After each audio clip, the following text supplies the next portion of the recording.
تاریخ 15/10/1404 یک آهنگ و فرمایشی دوست بسیار عزیزم جناب خاطر سلیمان مجاهدزاده عزیز شاعری توانا اجرا میکنیم و شعر ای آهنگ هم از جناب مجاهدزاده عزیز است.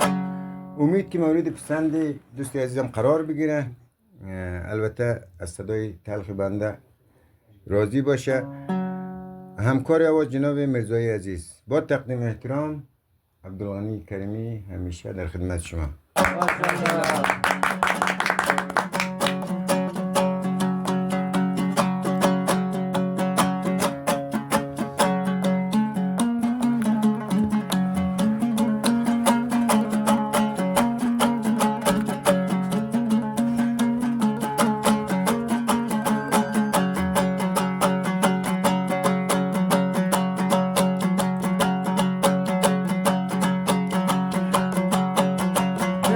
قربانی اخلاق و خوی و بوی توی مثل آین خود دیدم در روی تو و مثل آین خود دیدم در روی تو.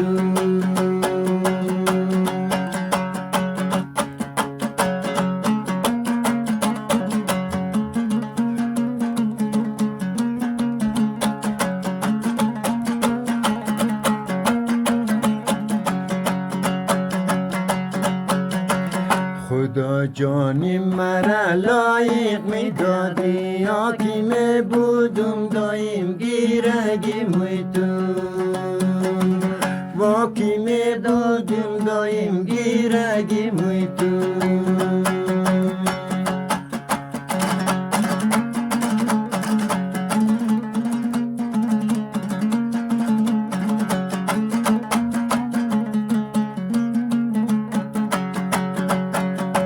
عجب رخساری جانانه داری، عجب چشم سیاه مستانه داری و عجب چشم سیاه مستانه داری.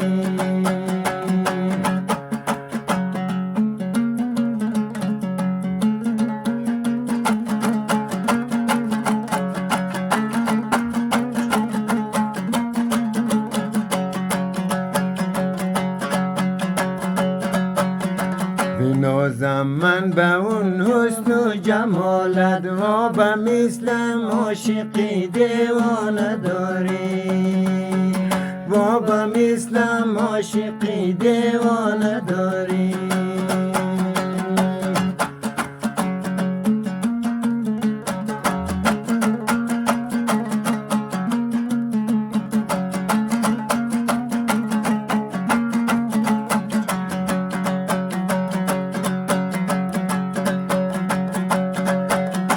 از این قول و عقل سفر مکنم و سفر در ملکای دیگر مکنم و سفر در ملکای دیگر مکنم.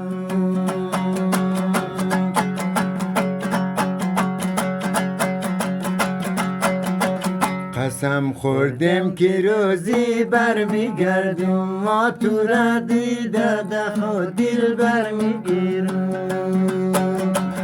و تو را دیده ده خود دل برمیگیرم.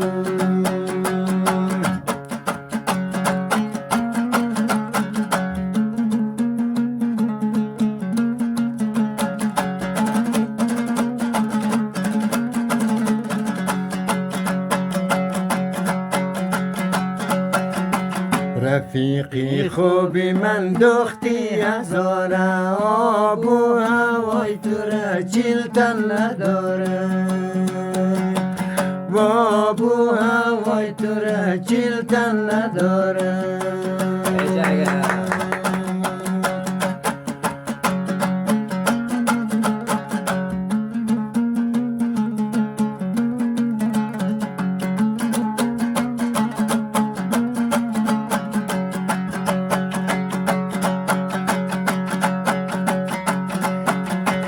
شود روزی تو را گیرم در آغوش و شبی سردی زمستانم بهاره شود روزی تو را گیرم در آغوش و شبی سردی زمستانم بهار